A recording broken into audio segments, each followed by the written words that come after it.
नमस्कार, शुभकामनाएं, आशीर्वाद। मैं प्राकृतिक चिकित्सा प्लस विशेषज्ञ, योग साधक, योग शिक्षक, योग चिकित्सा को सरलीकृत करने में पिछले लगभग 50 वर्षों से यानी 1969 से खोजरत डॉक्टर ओम प्रकाश आनंद, प्रधान चिकित्सक, देव अंतर्राष्ट्रीय योग प्राकृतिक चिकित्सालय, गीतानगर, कानपुर,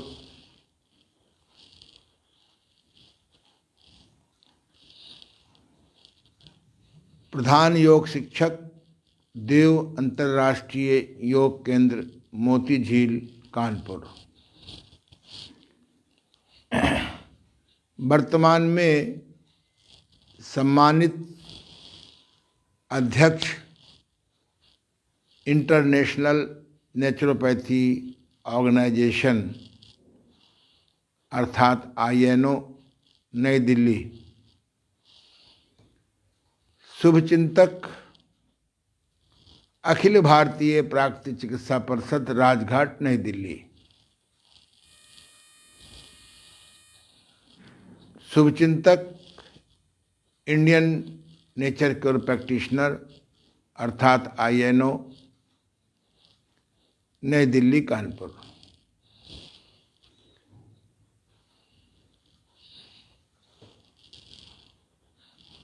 वर्तमान में एक बहुत अच्छी संस्था सक्रिय हो रही है, योग चिकित्सक संघ, जिसके बहुत सक्रिय मेरे भक्त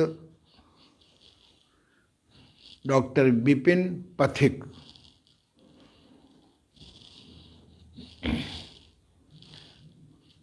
मैं उनको भी बहुत ही आशीर्वाद देता हूँ। बहुत ही योजनाबद्ध, पूरे देश में ही नहीं पूरे विश्व में ज्ञान,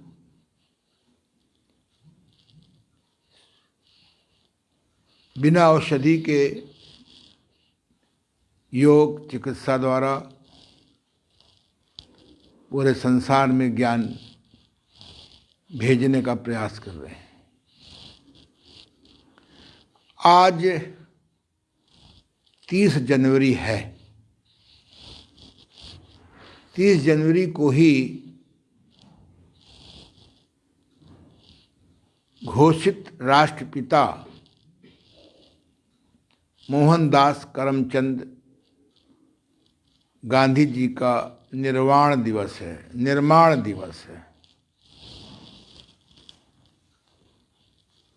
आज के ही दिन वैचारिक मतभेद के कारण उनको गोली मार दी गई थी।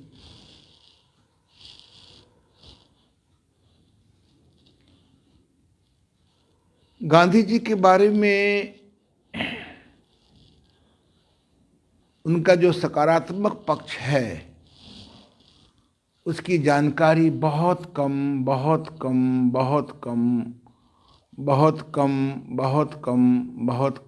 लोगों को है।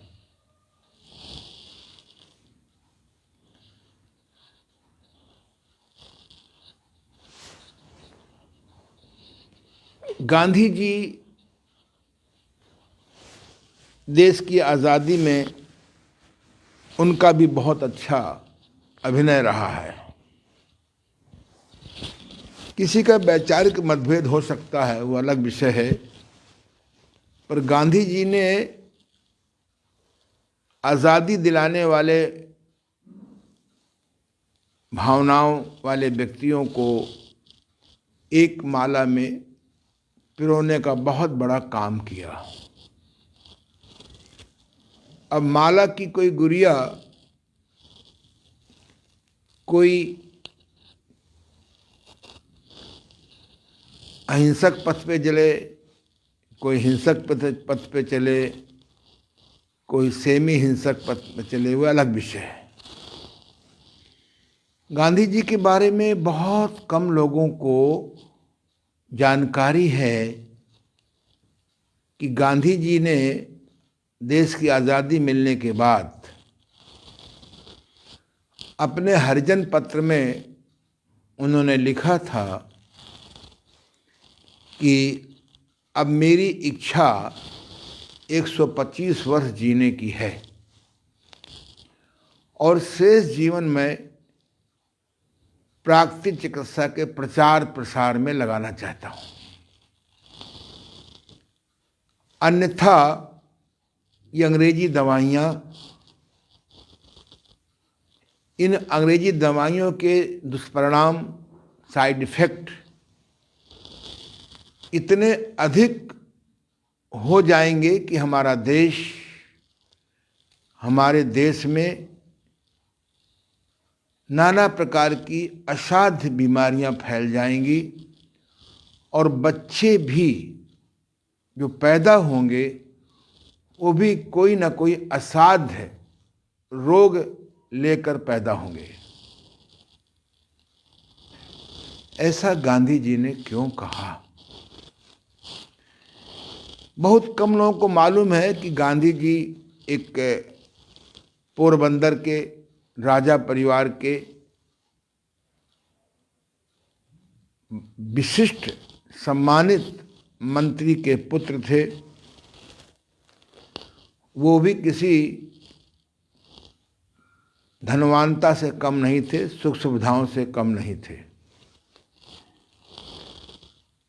शिक्षा पूरी होने के बाद वो विदेश से, इंग्लैंड से बैरिस्टर बने, लौटकर यहाँ पर आए, एक विशेष पूंजीपति के मांग से वो अफ्रीका गए और वहाँ पर वो वकालत का कार्य करने लगे।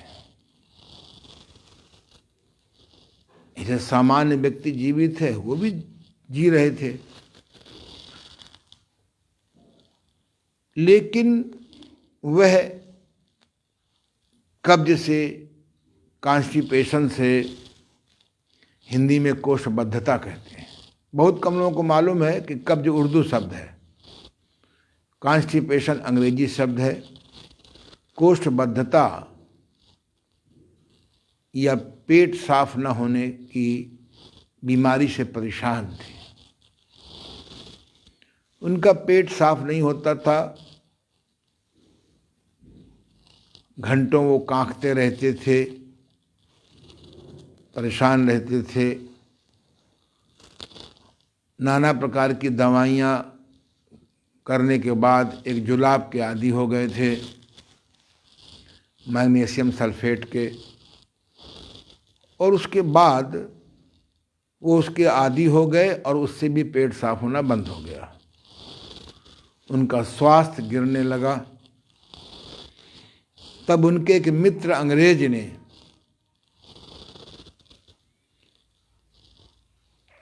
तीन किताबें लाकर दी। पहली किताब father of naturopathy, mister Louis कोनी की किताब है, न्यू साइंस ऑफ हीलिंग, अंग्रेजी में। हिंदी में आ गई है नवीन चिकित्सा, अनुवादित बाई श्री महावीर प्रसाद जी पौदार। एक श्रोत्रिय का स्वरूप बिजनौर के जो किताब का अनुवाद किया है, बहुत अच्छी किताब है। आरोग्यता प्राप्त करने की नवीन चिकित्सा, अपने पास रख लो। दूसरी किताब उन्होंने मिस्टर जस्ट, जो प्रकृति प्रेमी थे, हम लोग उनको जुस्ट भी कहते हैं, JUST, उनकी किताब है चलें प्रकृति की ओर, चलें प्रकृति की ओर। और 2 किताबें और उनको उपयोगी मिली, मैं आरोग्य हूँ या रोगी, या मैं तंदुरुस्त हूँ या बीमार, सस्ता साहित्य मंडल से निकली है। बड़ी छोटी सी किताब है, बड़ी क्रांतिकारी किताब है। उसके पढ़ने के बाद आदमी का भ्रम मिट जाता है कि भोजन में शक्ति होती है। बड़े बड़े विद्वानों को भ्रम है कि भोजन में शक्ति होती है, भोजन में बल होता है, भोजन से स्वास्थ्य बनता है।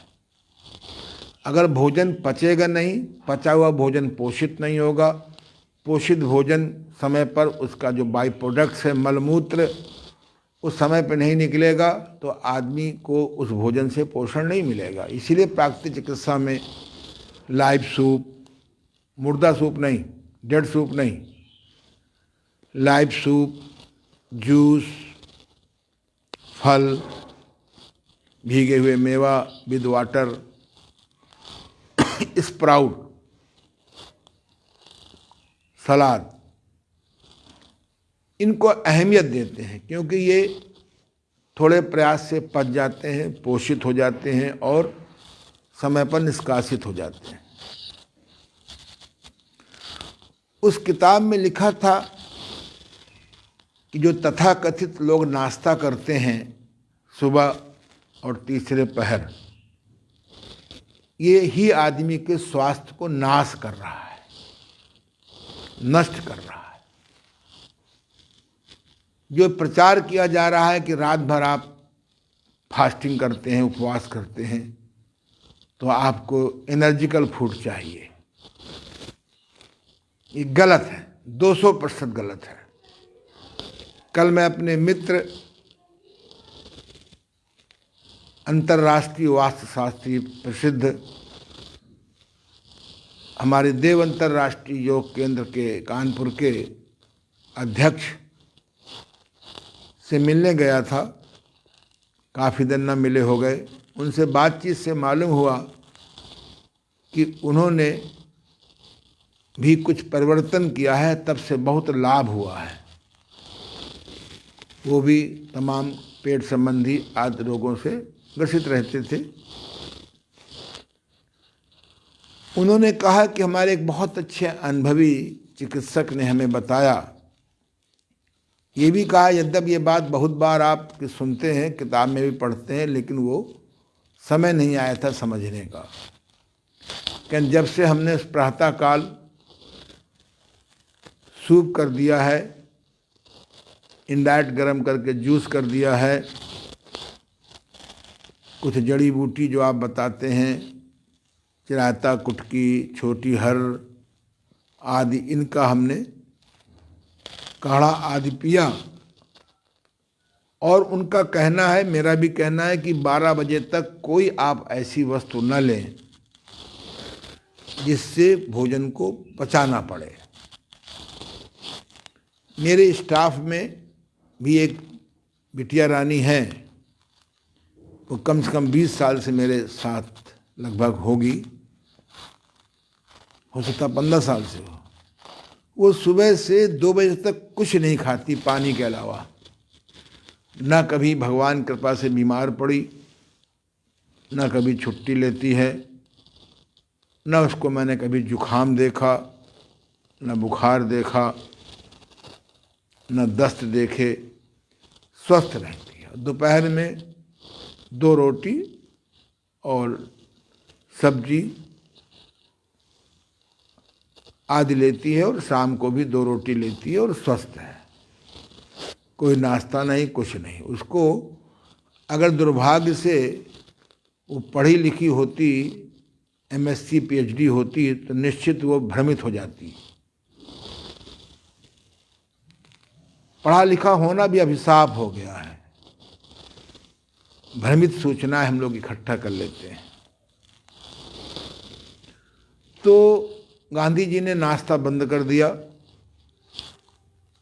नाश्ते में केवल मट्ठा लेने लगे या गाय का दूध शुद्ध पानी मिला के लेने लगे, जितना दूध उतना पानी। गुड़ और पानी लेने लगे। ऐसी चीज लेने लगे जिससे कि मल नहीं बनता था और शक्ति मिले, एनर्जी मिले। चाय छोड़ दी उन्होंने। भोजन में गाजर, मूली, सलजम, चुकंदर की मात्रा बढ़ा दी। खरी भूख लगने लगी, जैसे हमारे मित्र विमल झाझरिया जी को खरी भूख लगने लगी। अज्ञानियों को, धनवानों को खरी भूख लगने नहीं पाती, पहले खा लेते हैं। खाते क्या, पी लेते हैं, रोटी को भक लेते हैं। उनको पेट में आराम मिला। जुष्ट की पुस्तक में लिखा था कि अगर हम नाभि के नीचे मिट्टी की पट्टी लगाएं सुबह शाम 15 मिनट, या ठंडे पानी की पट्टी लगाएं तो बड़ी आंतों का मल सड़ने से बच जाएगा। मल नहीं सड़ेगा तो जर्म नहीं पैदा होंगे, बैक्टीरिया नहीं पैदा होंगे, वायरस नहीं पैदा होंगे, आंतों को ताकत मिलेगी। व्यस्त रहते हुए भी वो अपना मिट्टी की पट्टी, ठंडे पानी की पट्टी नाभि के नीचे लगा लेते थे। घूमने लगे। उस समय आजकल की तरह योग का प्रचार नहीं था, प्राणायाम का प्रचार नहीं था। मॉर्निंग वॉक करने लगे, उनका स्वास्थ्य सुधरने लगा। फिर लुई कोने के नियमानुसार वो टब बाथ भी लेने लगे, स्टीम बाथ लेने लगे, सन बाथ लेने लगे। सप्ताह में 1 दिन उपवास करने लगे नियमानुसार। भकने वाला उपवास नहीं कि सवेरे खाया, दोपहर में खाया, तीसरे पैर खाया, अन्न नहीं खाया, पर वो उपवास के नाम पे व्रत, व्रत के नाम व्रत, व्रत के नाम भरत। और गांधी जी स्वस्थ हो गए। गांधी जी को उपवास का सिद्धांत मालूम हो गया। किसी घटना से उनको भारतवर्ष आना पड़ा। 48 साल के उम्र में गांधी जी जागे। 48 साल तक गांधी जी, 48 साल की उम्र तक गांधी जी सामान्य व्यक्ति की तरह एक वकालत करते थे, सामान्य व्यक्ति की तरह वो गलत भोजन करते थे, सामान्य व्यक्ति की तरह वो जो भी उनके विचार हों। हाउ टू मल्टीप्लाई मनी का थाट तो होता ही है, चाहे आदमी के पास 7 पीढ़ी का इंतजाम हो जाए। ये सबसे बड़ी बीमारी है लोगों को। ये बीमारी धार्मिक लोगों को, आध्यात्मिक लोगों को भी हो गई है। गांधी जी के जन्म में घटना हुई, राजनीति में आए। टॉलस्टॉय की पुस्तक, बहुत बड़ा शाकाहारी लेखक पश्चिम का हुआ है, उसकी पुस्तक उन्होंने पढ़ी, संभवतः अनटोल्ड स्टोरी। उसको पढ़ के समझ में आ गया कि जो हमारी वर्तमान पद्धतियां चल रही हैं राजाओं की, सब प्रशासकों की, शासकों की, इससे न गरीबी मिटेगी, न स्वास्थ्य में सुधार होगा और न ही संसार सुखी होगा। बहुत संक्षेप में गांधी जी को लगा कि प्राकृतिक चिकित्सा का जन जन में पहुंचाना बहुत जरूरी है, अन्यथा ये औषधि कंपनियों के मालिक ये तामसी चिकित्सा पद्धतियां जो हमारे संयम शोधन पर बिल्कुल जोर नहीं देते हैं, और बिना संयम शोधन के कोई व्यक्ति स्वस्थ नहीं रह सकता। आज़ादी के आंदोलन में उन्होंने बढ़ चढ़ कर हिस्सा लिया। अंग्रेज़ों को डरवाने के लिए, झुकाने के लिए प्रायः उपवास में बैठ जाते थे। उन्हें वैज्ञानिक उपवास की तरकीब मालूम थी कि हम किस प्रकार से उपवास करें, उपवास के किन नियमों का पालन करें। जिससे हम शक्तिहीन न होने पाए। ये बात अंग्रेज़ों को नहीं मालूम थी। प्रायः उपवास करने से, लोग नज़रों में खाना न खाने से भूखे मर जाएंगे, तो उनके साथ जनता भी हो जाती थी और अंग्रेज भी बेचारे झुक जाते थे प्रायः। प्राकृतिक चिकित्सा में उपवास, तुम सुन नहीं रही हो, किसे फोन कर रही हो? तो फिर मेरी तरफ देखो, बंद कर दो।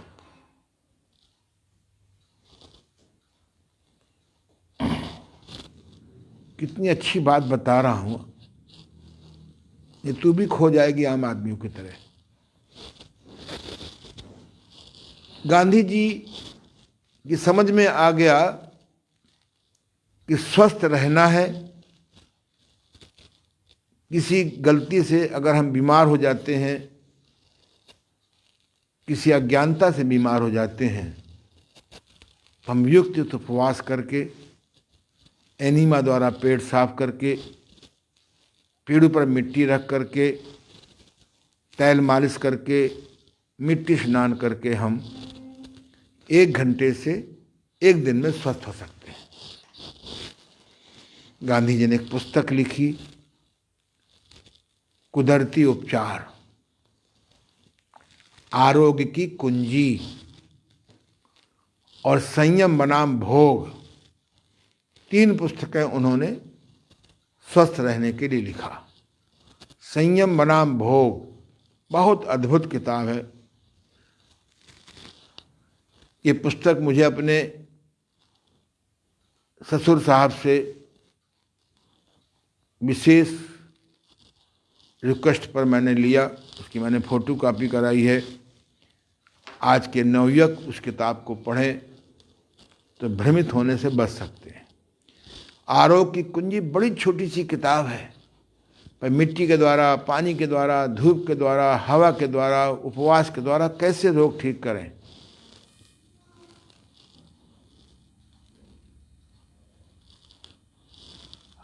कुदरती उपचार में उन्होंने सब पद्धतियां संक्षेप में लिखी हैं जो समय के प्रचलित थी। अगर 3 पुस्तकें हमारे कोर्स में करवा दी जाएं तो पुरुषार्थी लोग बीमार होने से बच जाएंगे। मैं गांधी जी के रसोइया से मिलने गया एक बार, इस बात सन 1974-75 की है, जब मैं संन्यास जीवन में भ्रमण कर रहा था। तो उन्होंने बताया कि गांधी जी गिन करके 5 चीज़ें अपनी थाली में रखते थे, 6वीं नहीं रखते थे। एक रोटी, एक दाल, चावल या दलिया, और गुड़ और नीम की चटनी। नीम की चटनी डेली खाते थे वो। अगर कोई 6वीं चीज़ खाते आ जाती थी तो कुछ एक चीज़ हटा देते थे। गांधी जी बड़े दृढ़ निश्चयी थे, खरी भूख पे खाते थे, चबा के खाते थे और भूखे ही उठ जाते थे। काम करते हुए ठंडे पानी की पट्टी या मिट्टी की पट्टी रखते थे। एनीमा से कभी कभी पेट साफ कर लेते थे जब दिक्कत होती थी। गांधी जी के माध्यम से जेल में श्री हनुमान प्रसाद पोद्दार जी संपर्क में आए और गांधी जी ने एक संदेश दिया कि तुम प्राकृतिक चिकित्सा के बारे में कुछ लिखो, समझो। इस देश को आवश्यकता औषधियों की नहीं, विशेषकर अंग्रेजी दवाइयों की नहीं, आवश्यकता प्राकृतिक चिकित्सा की है। ब्रह्मलीन स्वर्गीय श्री महाप्रसाद जी पोद्दार ने अपने 2 शिष्यों को तैयार किया। शिष्य तो अनेक हुए। आरोग्य मंदिर गोरखपुर के संस्थापक श्री विट्ठल दास जी मोदी एवं मगरवाड़ा उन्नाव उत्तर प्रदेश के डॉक्टर हीरालाल जी, इन लोगों ने बहुत अद्भुत काम किया है। मैं दोनों के संपर्क में रहा हूँ। डॉक्टर हीरालाल जी के पास तो मैं 1 साल रहा हूँ। उनसे मैंने किताब लिखने की कला सीखी, मॉडर्न नेचुरोपैथी सीखी, रॉ डाइट यानी अनफ्राइड फूड की कला सीखी।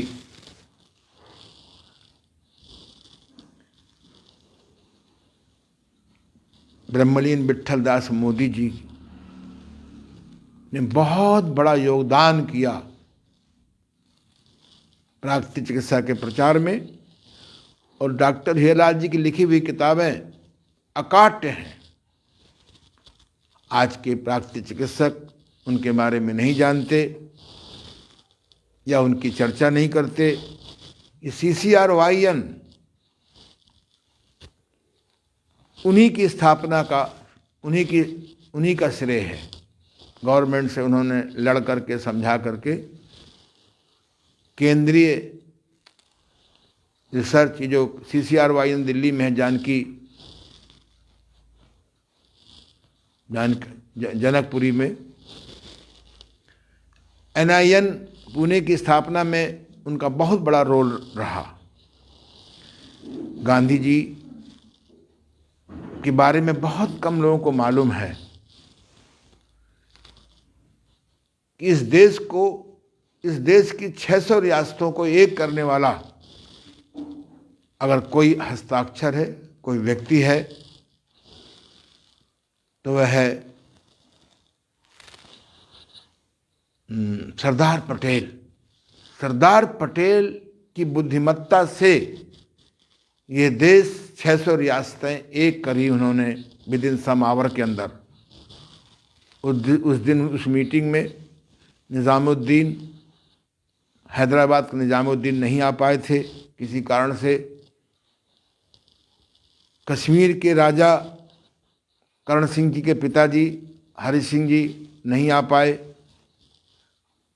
आज भी दोनों से दर्द बने हुए हैं। पाकिस्तान का निर्माण हो गया।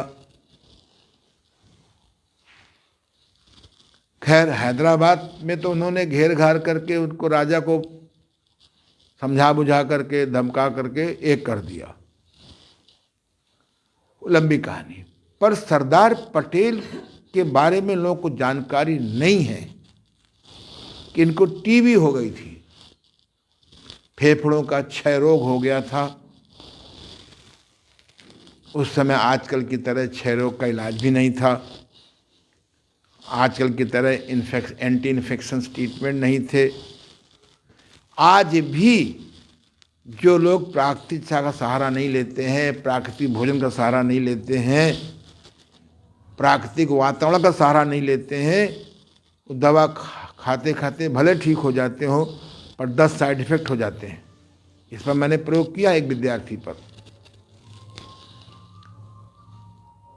तो गांधी जी ने अपना सारा राजनीतिक हलचल रोक करके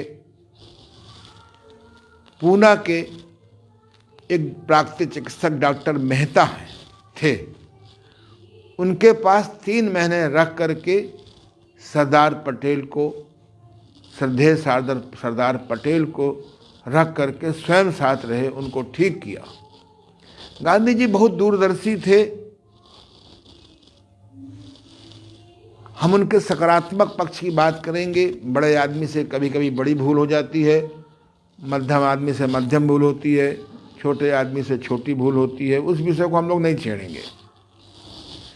आज अगर सरदार पटेल को अपनी आज़ादी की लड़ाई की प्रोसेस को बंद करके यदि उनका इलाज नहीं करते, तो सरदार पटेल के अलावा कोई व्यक्ति नहीं है जो इस देश की 600 रियासतों को एक कर सकता।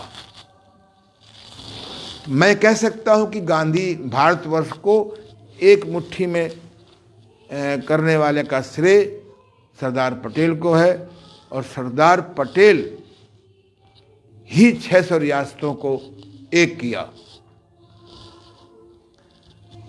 और सरदार पटेल का जो टीवी है, क्षय है,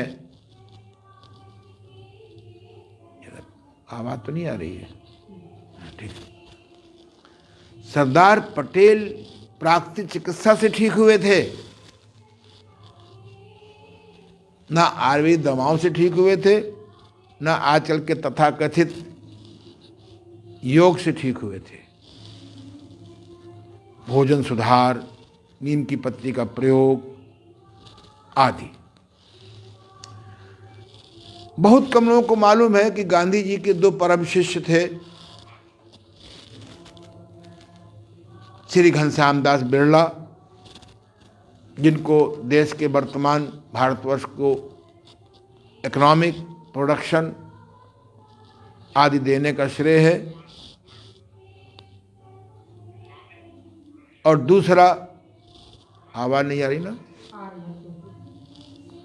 बहुत जोर से आ रही है, सुनो जरा, जाकर प्यास कर धीमा कर लीजिए, जाने से फायदा है कुछ? कर सकते हो। हाँ कह दो, कहते वीडियो बन रहा है, नहीं कहते धीमा कर लीजिए, वीडियो बन रहा है, प्यार से।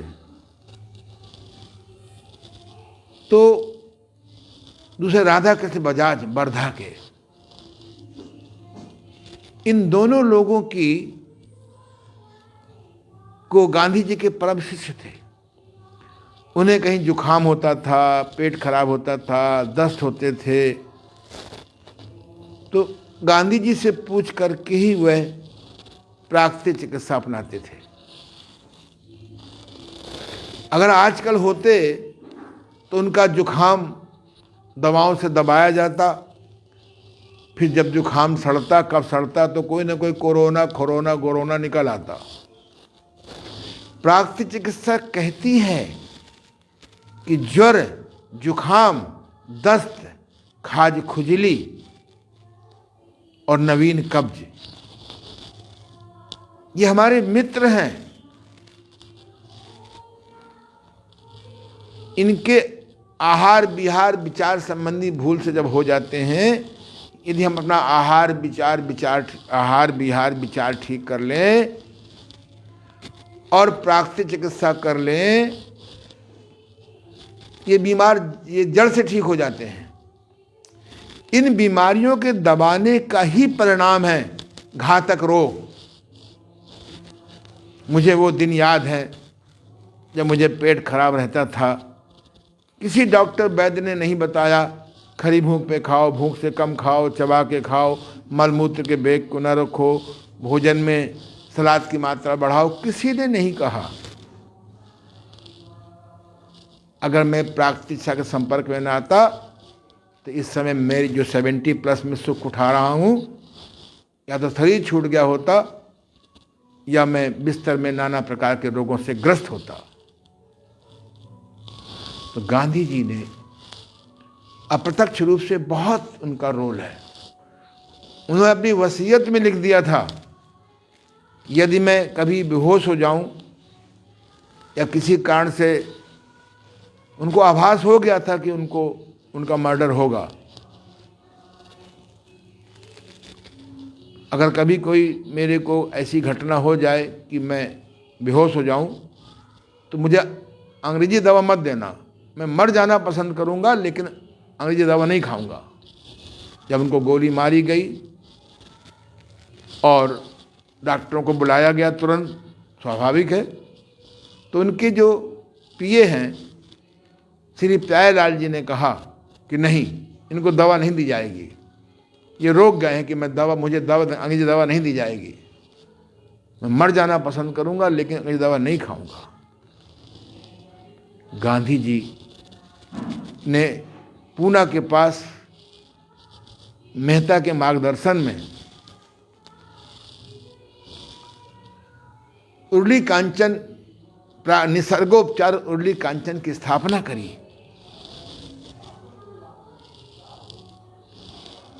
परिणाम आज भी बहुत बड़ा प्राकृतिक चिकित्सालय है। उसके बहुत बड़े चिकित्सक डॉक्टर शरण प्रसाद जी से मैं मिला था। बड़ी अच्छी किताबें लिखी उन्होंने, बहुत अद्भुत किताबें लिखी। यदि आधुनिक प्राकृतिक चिकित्सा की ओर चलाने वाले उनकी किताबें को उसमें पढ़ाएं तो बड़ा फायदा होगा। दूसरा, डॉक्टर सुखबीर जी बुनियादी प्राकृतिक चिकित्सा पुस्तक लिख करके अद्भुत काम किया है। मैं उनसे भी मिला। वर्तमान में कुछ दिन पहले जो रिटायर हुए हैं डॉक्टर जितेंद्र आर्य, उन्होंने उर्ली कांचन को संभाला।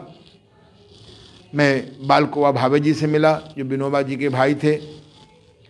तो बड़ा रोल है गांधी जी को प्राकृतिक चिकित्सा के फैलाने में, बहुत बड़ा रोल है। गांधी जी कहते थे अगर कोई प्राकृतिक चिकित्सा के सिद्धांत को समझ जाए, उसको अपना ले, तो उसे भविष्य में घातक रोग होंगे ही नहीं। Diabetes, blood pressure, heart trouble, गठिया, पठिया, सठिया, श्वास फूलना, ये कुछ नहीं हो सकता अगर प्राकृतिक चिकित्सा के 10 सिद्धांतों को आप समझ जाएं और थोड़ा भी अपना लें। अपना भोजन ठीक कर लें, स्टीम बाथ ले लें, सन बाथ ले लें, उपवास कर लें, एनीमा ले लें।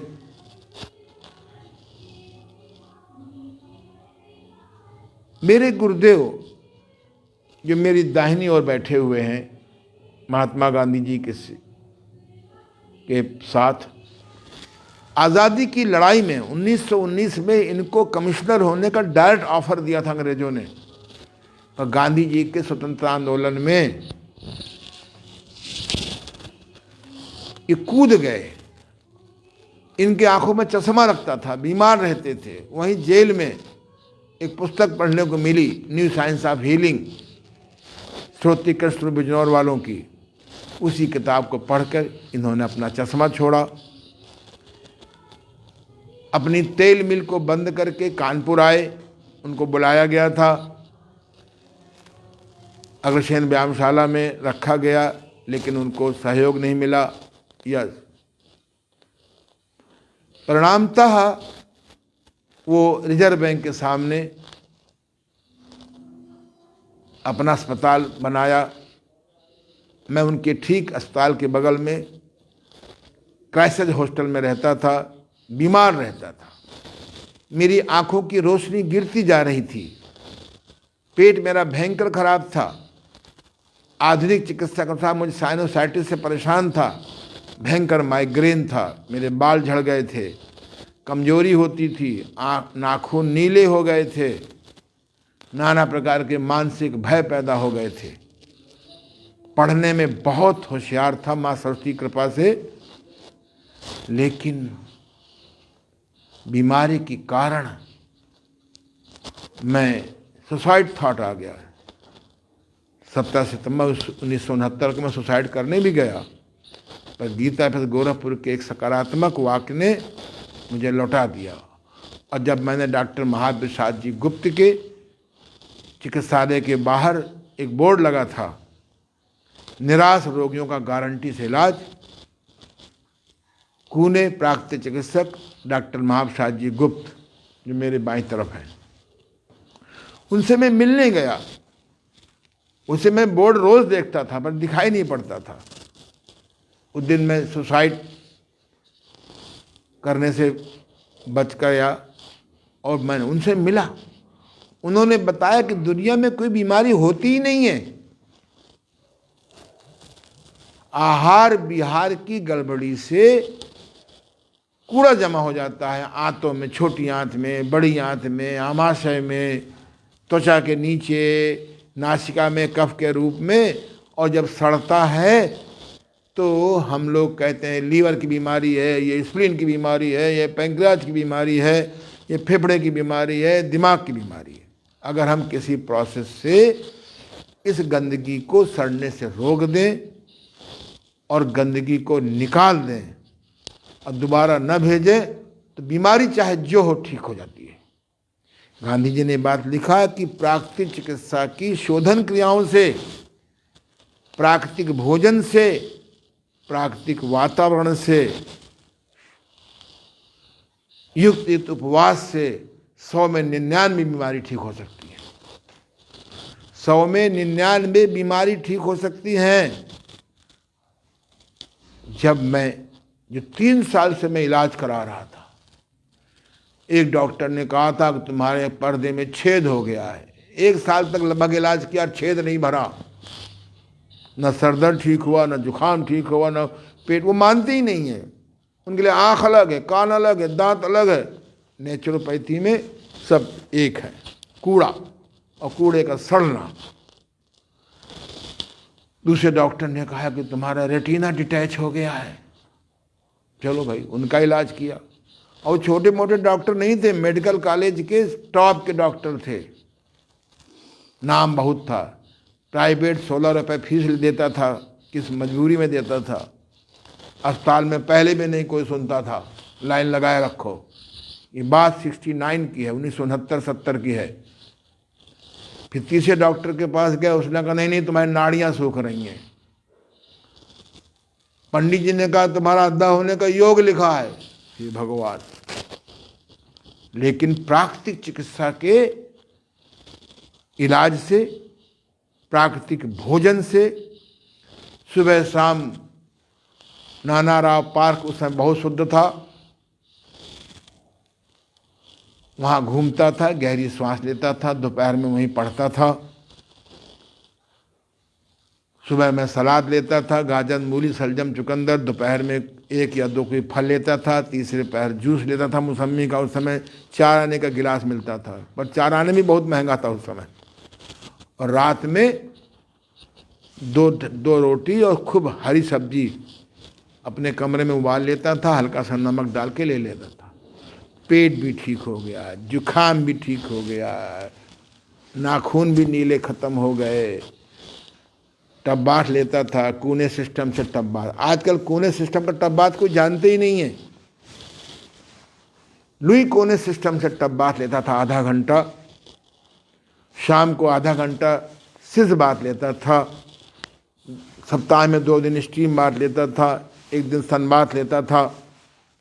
लीव्स मेथड से रोजाना में घर्षण करता था, मालिश करता था 2 दिन। इसी सिस्टम से सब रोग ठीक हो गए। तब मुझे आश्चर्य हुआ कि हे भगवान, अरबों रुपया खर्च होने के बाद आदमी स्वस्थ ही नहीं हो पाता। मेरे कॉलेज में 2 अक्टूबर 1969 को क्राइस्ट कॉलेज में पढ़ता था, क्रिश्चियन कॉलेज में, वो भी लल्लू कल्लू कॉलेज नहीं है। वहाँ भर्ती होना बड़ा मुश्किल काम था, क्योंकि पढ़ने में बहुत तेज़ था, नंबर अच्छे थे, तो वहाँ भर्ती हो गया। उसी हॉस्टल में रहता था उन्हीं के। तो 2 अक्टूबर 1969 को राष्ट्रकवि दिनकर जी आए थे, उनका लेक्चर सुनने गए। कुछ गांधी जी के बारे में कुछ मुझे भ्रम पैदा हो गया था, समाज की नेगेटिव समाचारों से। उनका लेक्चर जब मैंने सुना 1.25 घंटे, तब मुझको लगा कि गांधी जी के बारे में जो मैं जानता हूं गलत जानता हूं। राष्ट्रद्रोही नहीं थे, राष्ट्र प्रेमी थे, उनका अपना तरीका था। वहीं बाहर किताबें बिक रही थीं। गांधी शांति प्रतिष्ठान केंद्र के जो संयोजक थे उस समय विनय भाई, बड़े गांधीवादी थे, बहुत सिंपल ढंग से रहते थे।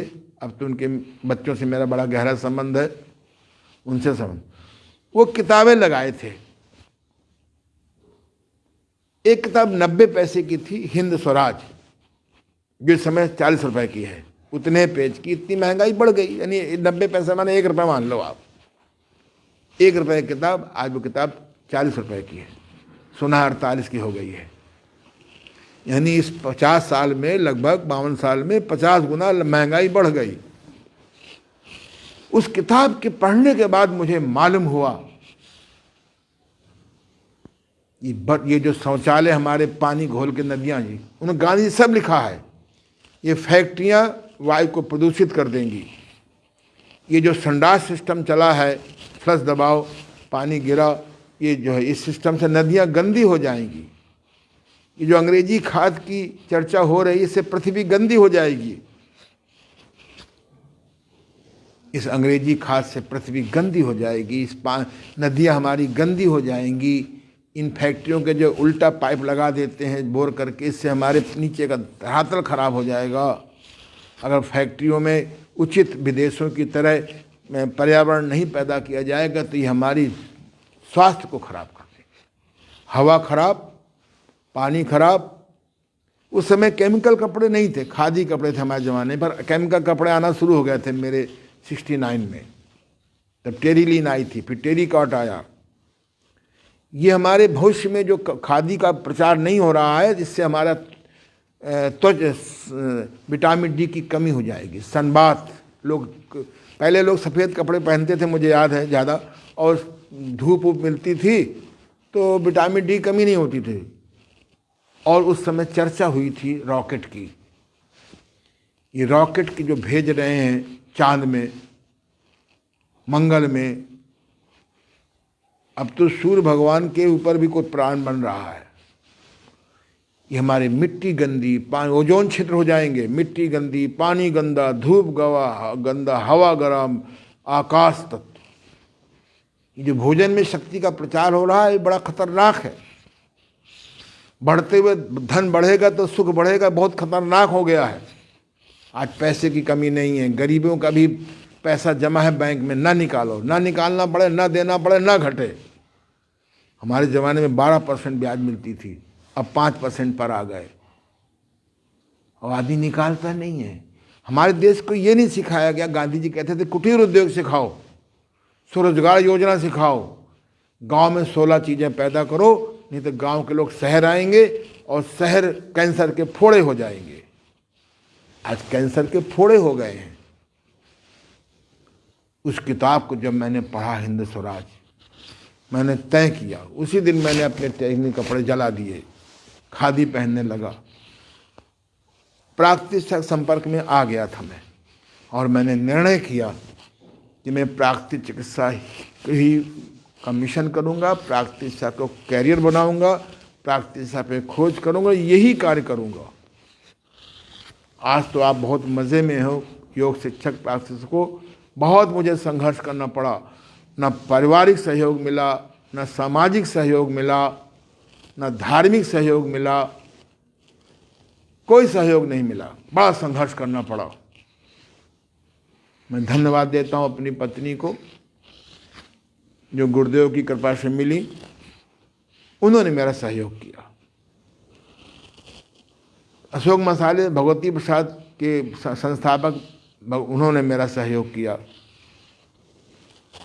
एक सत्यनारायण जी ओमर हैं, थे उस समय, उन्होंने मेरा सहयोग किया आंशिक। एक राम गोपाल जी थे, इन लोगों ने मेरा सहयोग किया। गुरुदेव स्वामी देवमूर्ति जी मिले, इन्होंने मेरा परम आत्मबल को बढ़ाया। प्राकृतिक चिकित्सा के बिना ना आप स्वस्थ रह सकते हो, अब बीमार होने पर जल्दी स्वस्थ नहीं हो सकते हो। प्राकृतिक चिकित्सा के बिना परिवार नहीं सुखी रहेगा। पता नहीं कब तामसी डॉक्टर, वैद्य, हकीम हमको भय पैदा कर दे और हम लोग अपना संचित धन, धर्म, अर्थ का सब लुटा देते हैं। आजकल तो लूटू योग चल रहा है।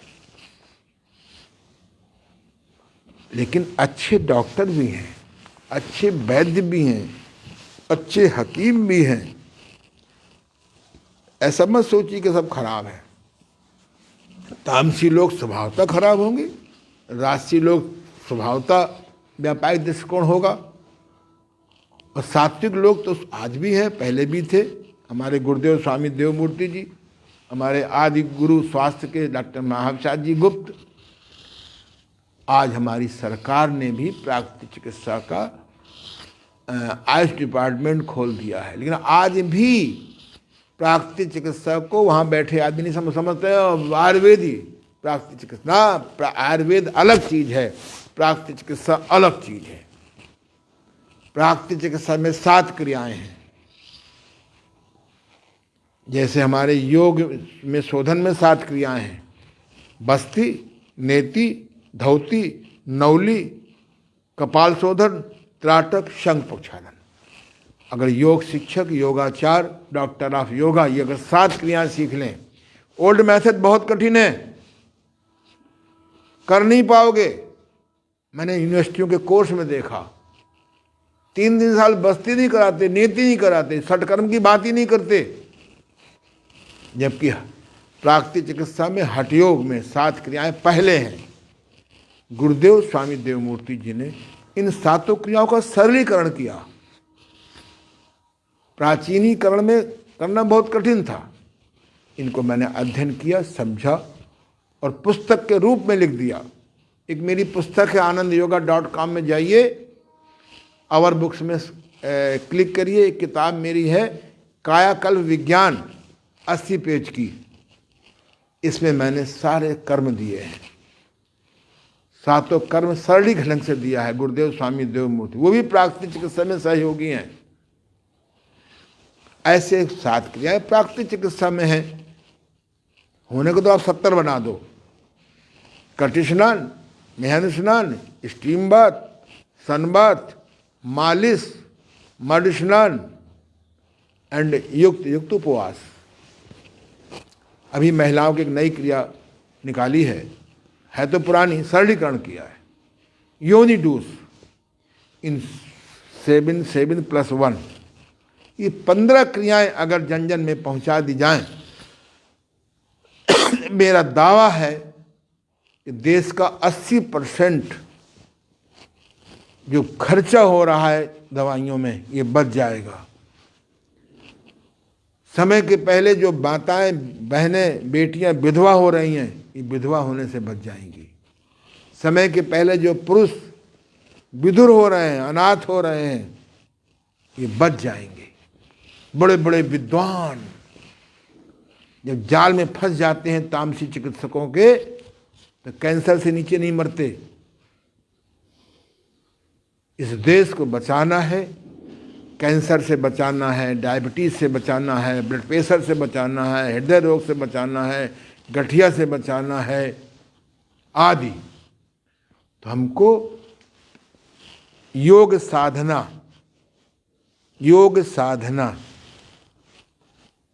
योग नहीं, योग साधना, योग चिकित्सा जिसमें षटकर्म, संग प्रक्षालन अनिवार्य है। संग प्रक्षालन को मैंने 3 भागों में बांट दिया है, सूजन वाले कैसे करें, और प्राकृतिक चिकित्सा का सिद्धांत जो 10 हैं। 10 सिद्धांत पुराने हैं लुई कोने के, 10 सिद्धांत मैंने और बनाए हैं। फिर मैंने देखा कि प्राकृतिक चिकित्सा बहुत देर में फायदा करती है, इसका बड़ा बदनाम है। तो उस पर फिर मैंने प्लस जोड़ा, मैग्नेट थेरेपी जोड़ी। मैं दावे से कहता हूं कि मैग्नेट थेरेपी अगर सीख लो, बहुत सरल है। anandyoga.com में जाइए, योग ऋषि ओम प्रकाश आनंद जी में जाइए, वहां पर मैंने 12 लेक्चर दिए हैं। 12 लेक्चर सीखो। चुम्बक कोबाल्ट बेस पर हमारे यहाँ से मंगा लो, क्योंकि आयरन बेस के चुम्बक बाजार मिलते हैं, वो खराब हो जाते हैं। और इन चुम्बकों को द्वारा आप किसी प्रकार की सूजन, किसी प्रकार का दर्द, you can cure, not you can relieve. Acupressure reflexology सीख लो, बड़ी सरल है, 8 पेज की मैंने लिख दिया है। जड़ी बूटियाँ 600 जड़ी बूटियों मैंने किताब लिखी, पर मैंने अपने से रोक दिया किसी कारण से। केवल 25-30 घरेलू जड़ी बूटियाँ सीख लो, बड़ी राहत मिलेगी। आज antibiotic, anti inflammation, anti fermentation के नाम से हम लोग जिस देश बीमार हो रहे हैं, और जिस देश में नीम का पौधा हो, जिस देश में नीम का पौधा हो, वहाँ इन्फेक्शन रोग हो ही नहीं सकता। जिस देश में अशोक का पेड़ हो, मासिक महिलाओं के गुप्त रोग हो ही नहीं सकते। जिस देश में बबूल का पेड़ हो, उस देश में नपुंसकता हो ही नहीं सकती। ऐसे 100 वृक्षों का मैंने कलेक्शन किया है। इस देश को बचाना है। सब कुछ था, मैकाले की निगेटिव बुद्धि ने हमारे गुरुकुल खत्म कर दिए, हमारे यहाँ की शिक्षा बर्बाद कर दी, बेरोजगार उत्पादक शिक्षा कर दी, बीमार उत्पादन शिक्षा पैदा कर दी, गरीबी आभास शिक्षा पैदा कर दी। आज धनवान व्यक्ति भी कह रहा है वो बड़े आदमी। हमारे अंदर पैसे होते हुए हम अभाव अनुभव करते हैं। हमारे यहाँ के धार्मिक प्रचारकों को लोभी बना दिया। ATG के नाम से और फलाने के नाम से। बड़े बड़े आश्रम पड़े हैं वृंदावन में, हरिद्वार में, अयोध्या में।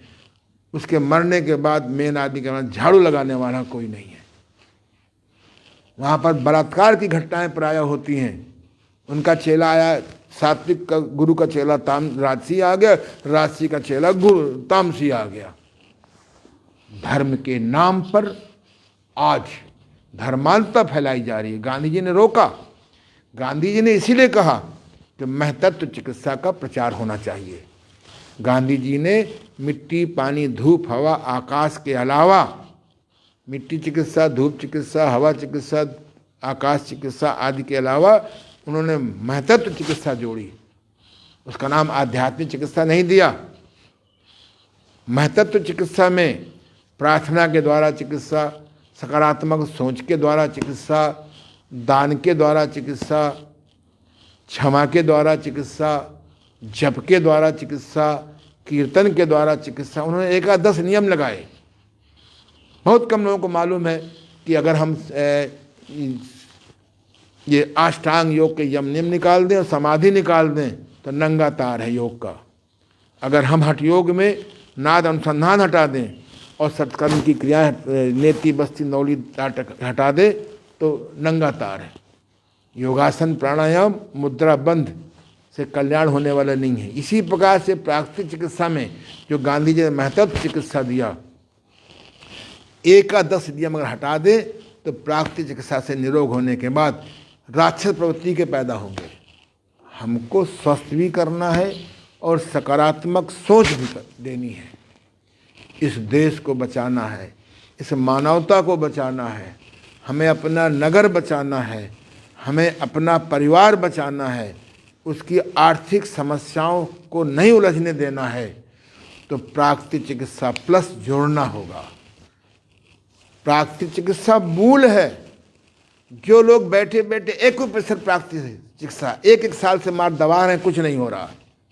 चुंबक चिकित्सा प्राकृतिक चिकित्सा है, गलत है। चुंबक चिकित्सा चुंबक चिकित्सा है। प्राकृतिक चिकित्सा एक है, बाकी चुंबक चिकित्सा, एक्यूप्रेशर, लाफिंग थेरेपी सब में जीरो हैं। अगर आप एक में 1 जीरो बढ़ाएंगे 10 हो जाएगा, 2 जीरो बढ़ाएंगे 100 हो जाएगा, 3 जीरो बढ़ाएंगे 1000 हो जाएगा, 4 जीरो बढ़ाएंगे 10,000 हो जाएगा। अगर एक को हटा दें सब जीरो है। मैंने बहुत अध्ययन किया है, मनन किया है, लिखा है, इसीलिए मैंने अभी ये किताब नई 2 साल बनने में लगे, ऑनलाइन मंगा दिए। कल हमारे विमल झाझरिया जी से बात हुई, जो हमारे संस्था के अध्यक्ष हैं, हमारे मित्र भी हैं, हमारे अनुज भी हैं। तो उन्होंने एक स्कीम बताई, कहना आनंद जी किताब कितने की पड़ी? मैंने कहा 300 रुपये की पड़ी है लगभग। तो कहने इसको मूल्य के मूल दीजिए। जो लोग 10 किताबें मंगावे उनको 3100 में दीजिए, जो 6 मंगावे 2100 में भेज दीजिए, जो 3 मंगावे उनको 1100 में भेज दीजिए, क्योंकि खर्चे आदमी पड़ते हैं।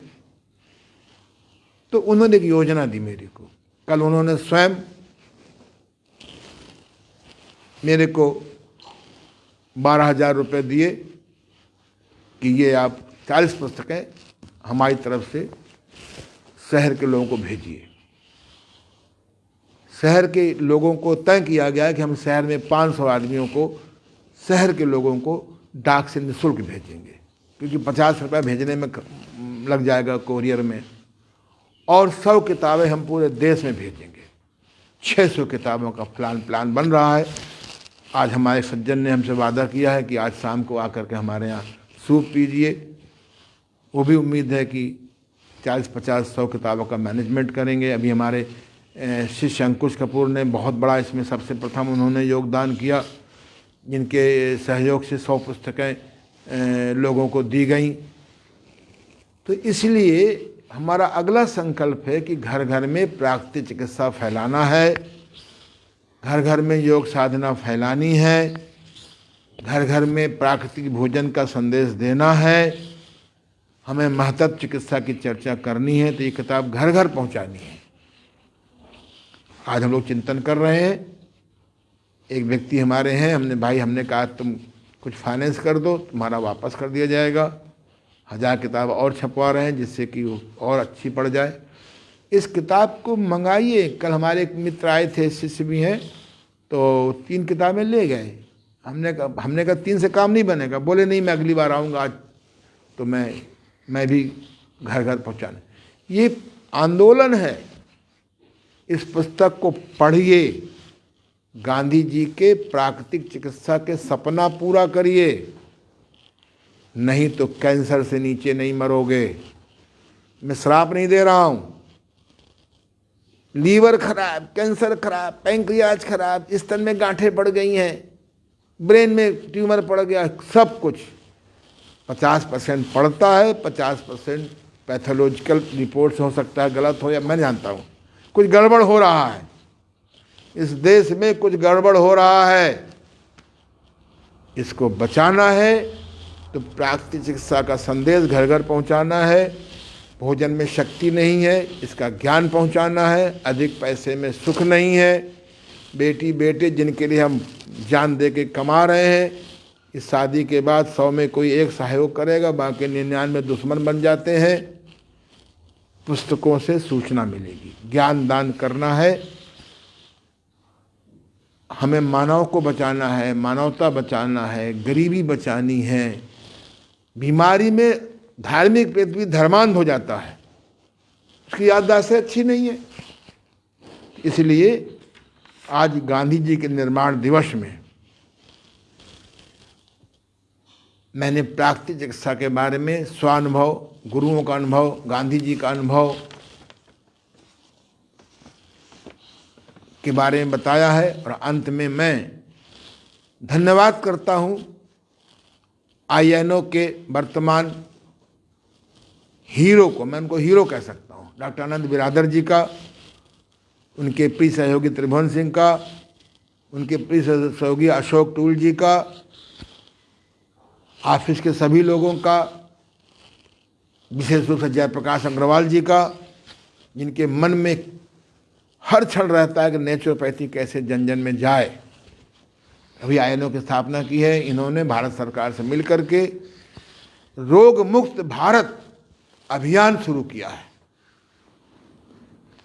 हम रोग मुक्त कैसे करें भारत को? थ्रू प्राकृतिक चिकित्सा, थ्रू प्राकृतिक चिकित्सा प्लस, थ्रू या द्वारा योग साधना, द्वारा महत्व चिकित्सा, द्वारा घरेलू जड़ी बूटियों से। मैं बहुत जल्दी क्लास शुरू करने जा रहा हूँ जड़ी बूटियों पर। आज का क्लास हमारा था, 10वां लेसन था मेरा मेडिटेशन पर, निज दोष दर्शन, जो मैं आज देने जा रहा था, लेकिन मैंने कहा चलो नेचुरोपैथी का पहले कर लो। कल मैं आपको दूंगा निज दोष दर्शन साधना। मुझे अब तक कोई महात्मा नहीं मिला, ना ये सब ये व्यापारी दीक्षा देने वाले मिले जो ये साधना सिखाते हों। हम कैसे निज दोष दर्शन ठीक करें? मैं प्रभु आशीष जी महाराज जी को बहुत प्रणाम करता हूँ कि उनसे मुझे प्रेरणा मिली कि जब तक हम निज दोष दर्शन की साधना नहीं करेंगे, ना पति पत्नी के झगड़े समाप्त होंगे, ना भाई भाई के झगड़े समाप्त होंगे, ना बाप बेटे के झगड़े समाप्त होंगे, ना बहू सास के झगड़े समाप्त होंगे, ना मालिक नौकर के झगड़े समाप्त होंगे। ना झगड़ा कम करना है, झगड़ा शांत करना है। तो कल मैं आपको सिखाऊंगा निज दोष दर्शन साधना। आप सबको बहुत बहुत शुभकामना, आशीर्वाद, नमस्कार। आप इस वीडियो को जो आज भेजा जाएगा शाम को, इस वीडियो को 10-10 लोगों को भेजो, 10-10 लोगों को भेजो।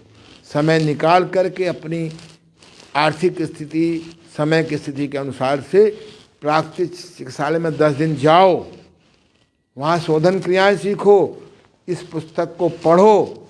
ये जो पुस्तक है ना आपकी कायाकल्प द्वारा रोग विज्ञान, इस पुस्तक को ऑनलाइन मैं भेज रहा हूँ, इसको वहाँ दे दो, दिखा दो। इससे मेरा कोई आर्थिक लाभ नहीं है, मेरे पास बड़ी कृपा है। मैं दशांश निकालता हूँ तो भगवान कहीं ना कहीं से पूरा कर देता है। ऑनलाइन मैंने दे दिया है, ऑनलाइन पैसा भेजो, मंगाओ, 3 किताबें मंगाओ, 6 किताब मंगाओ, 10 किताब बनाओ। मिठाई के स्थान पर, रोग कारक मिठाई के स्थान पर इस पुस्तक को बांटो। आप मिठाई भी किसी अगर ले जाते हो तो 300, 500, 600 अपनी औकात के अनुसार 1800 से कम नहीं पड़ती है। इस किताब को बांटो। शादी विवाह में एक किताब बांटो, भेजो। अगर एक आदमी भी ठीक हो गया सरदार पटेल की तरह, घनश्याम दास बिरला जी की तरह, राधा कृष्ण बजाज की तरह, तो देश का परम कल्याण हो जाएगा। आज इतना ही हम लोग, अब हम वीडियो के द्वारा मिलेंगे। धन्यवाद। बस बेटा, ओम ध्वनि कर लो 3 बार, श्वास को भरो। ओम।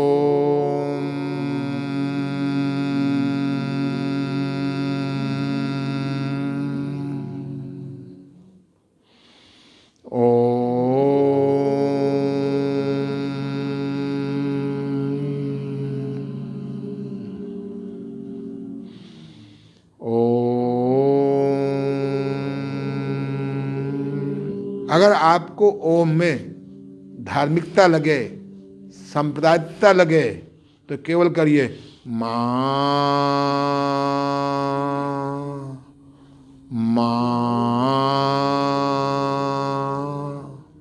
माँ। प्राकृतिक चिकित्सा ही, योग साधना ही, हर्बल थेरेपी ही, योगा मैग्नेट थेरेपी ही, जितनी प्लस में आती हैं 10 पद्धतियाँ, यही धर्मनिरपेक्ष है, यही संप्रदाय निरपेक्ष है। हिंदू, मुस्लिम, सिख, ईसाई या और कोई पारसी, कोई भी करेगा, उसका स्वास्थ्य ठीक रहेगा, उसका आर्थिक व्यवस्था ठीक रहेगी, उसका परिवार सुधरेगा और वो दीर्घायु रहेगा, स्वस्थ रहेगा। धन्यवाद।